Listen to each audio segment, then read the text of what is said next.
Welcome back to Sledgehammer Horror, guys. I am Ken Sledge, and let's talk horror. Now, today I am joined by the beautiful Rabid Bunny. Bunny, how you doing today?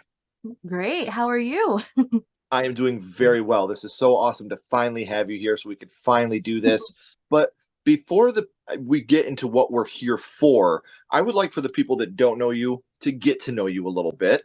You were born and raised in the Philippines, but now live in the U.S. Yes. You graduated with a bachelor's degree in culinary arts, and now you manage your own business. So I gotta know, like, you're born and raised in the Philippines, you come to the US and you are extremely successful. What is it like to, come to the US after you've been born and raised somewhere else and find that type of success here? hmm So, that's actually a very long story, but to make it short, I came here for an internship.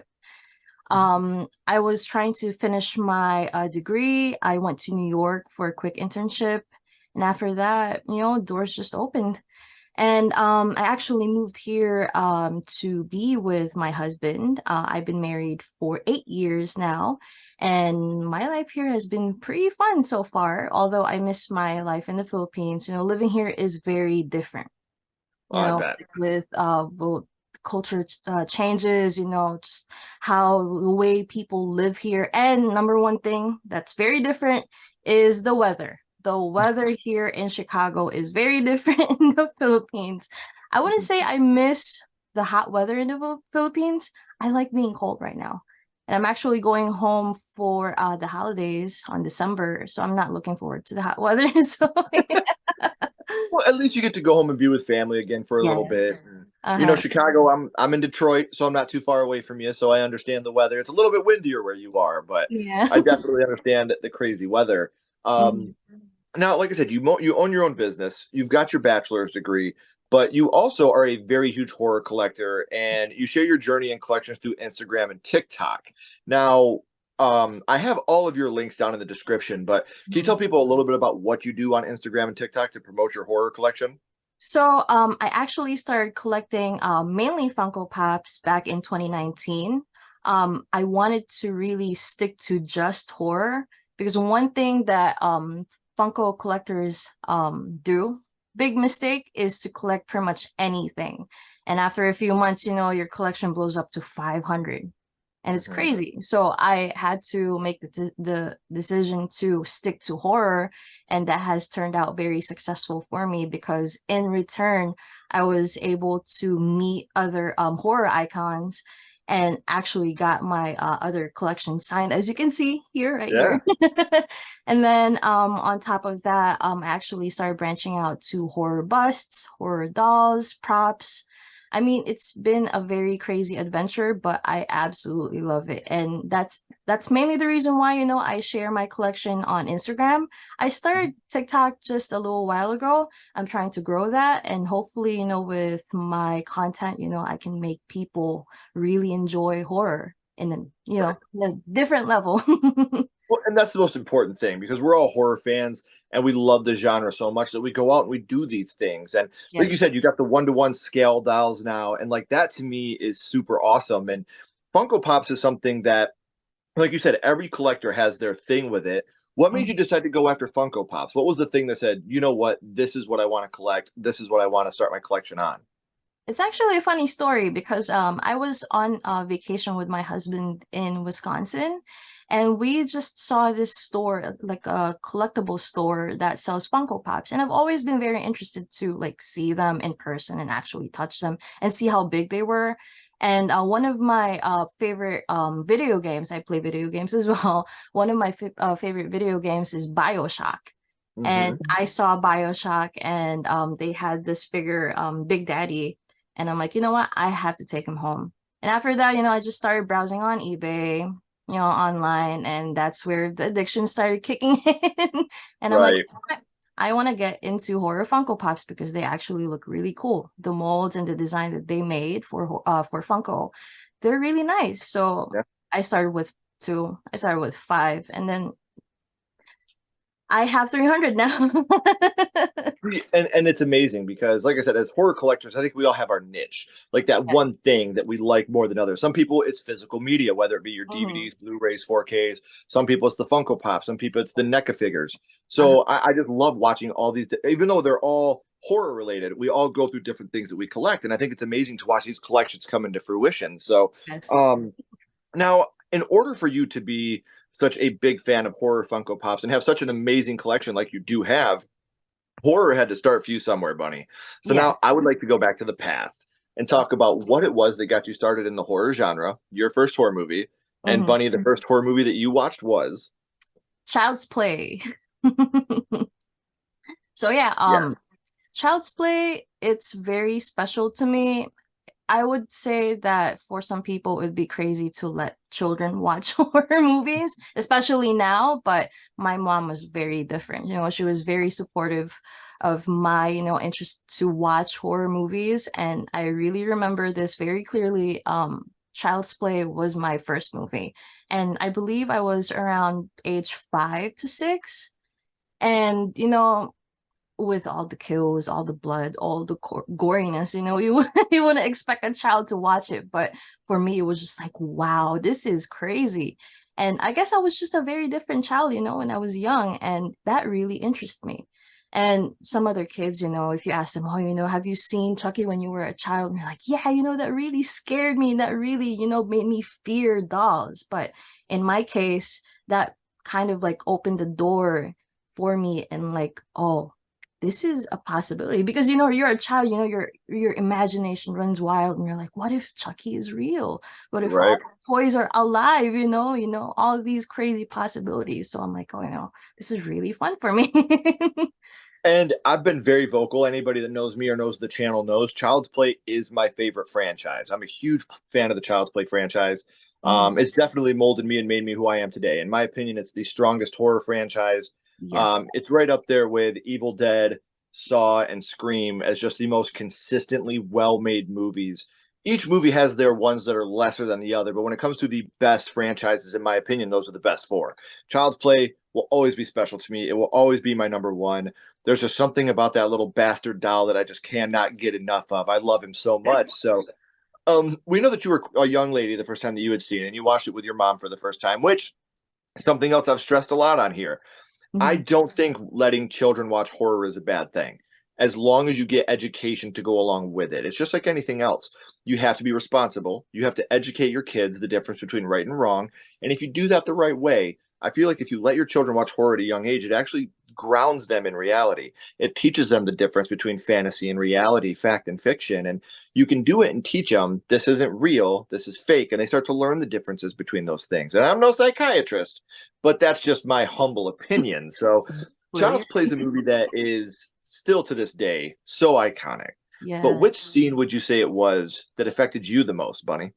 Okay, so I definitely can remember it clear as day. I remember Andy's mom because she was already suspicious of the Chucky doll, of Chucky. And she was checking out the box and a pair of batteries fell out of the box. And she was like, oh, well, how is Chucky talking if the batteries are not in him, if the batteries are not installed? So she went ahead and checked Chucky, turned him around, flipped him, checked the back. And to her surprise, there's no batteries. And all of a sudden, Chucky's head just spins around and says, hi, I'm Chucky. Want to play? So that for me, it was like, wow, that's crazy. And I always believed that from that day on, I always believed that there's a possibility that my toys are alive because I grew up an only child. So growing up an only child, it gets really lonely. You want that, you want that connection. You want somebody to be with you. So I've always dreamed of, oh, what if Chucky can be like my real best friend? As crazy Right. as it sounds, because Chucky is a killer. And why would a kid want to be friends with him? Yeah. Well, that leads into one of the most iconic parts of the movie. I said talk to me, damn it, or else I'm gonna throw you in the fire! You stupid bitch, you filthy slut! Did you fuck with me? which Yes. I believe is probably one of because that's the first time that we actually see Chucky come alive. Yes. So when we finally get to see him be Charles Lee Ray inside of this doll for the first time, it's Hmm. terrifying. That's a Oh, real scary moment, especially for a young kid. Because all the time we've seen Andy, talking to him in the ear, and oh hmm. no, Chucky did it. Chucky Yeah. said Aunt Maggie's a real bitch, like it's hearing it, but we never actually got to see the doll do it. And the toy Hmm. plays with the idea that maybe it is Andy that's doing all these things. Yeah. Obviously we know better, but they play with that throughout the first act of the movie. So um, we know which scene it was that affected you the most. And obviously, as young kids, I think a lot of us fell under that same umbrella of that scene really scaring the shit out of us. But what would you say your favorite scene from Child's Play is? Honestly, my favorite scene, it's really hard because I absolutely love this movie, you know. I feel like my favorite scene would be when well it's from Child's Play 2 actually. That's where my favorite scene is when Chucky was chasing Andy and they were in the toy factory. Mhm. And what do they call this? He actually got caught in the machine and he went up inside the machine and all these parts just started, getting stitched onto him. That was like one of the craziest things and actually craziest effects I have seen, besides the special effects that you can see from the Thing movie. And Yeah. that's, I guess, one of the things that I miss the most from the horror movies that are released these days. Just that like extra touch and the special effects, you can never see that. And that's a classic. Yeah. Oh, the practical effects from the 80s, we definitely miss those today, especially when they were Yeah. done really, really well like that. Now, um, Child's Play doesn't have very many kills in the first movie. There Hmm. are, a good amount, but not an overabundance of them. But which kill would you say it was that stuck with you the most from the first Child's Play film? Ooh, first Child's Play? I don't know. I feel like first Child's Play film, like you said, there's barely any kills, but I guess the one that really stuck out to me is like his strength to actually push somebody out the window. That was crazy. For a small doll, for him to be able to push somebody out the window like that was crazy. Yeah. See, Yeah. that's one of those ones, to see that happen.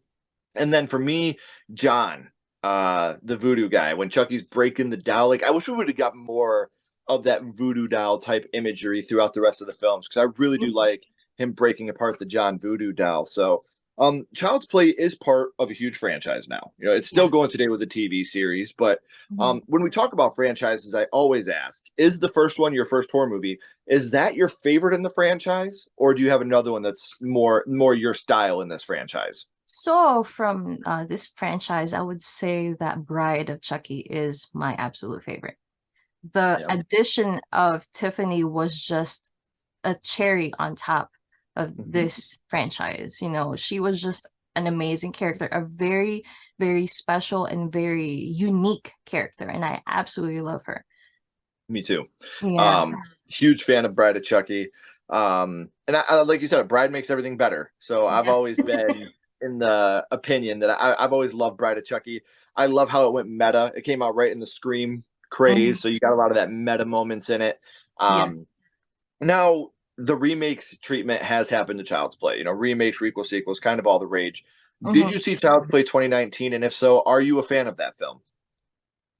Ah, I mean, honestly, I think after Seed of Chucky, everything kind of went downhill from that just because Mhm. of the way they kind of changed Chucky's appearance.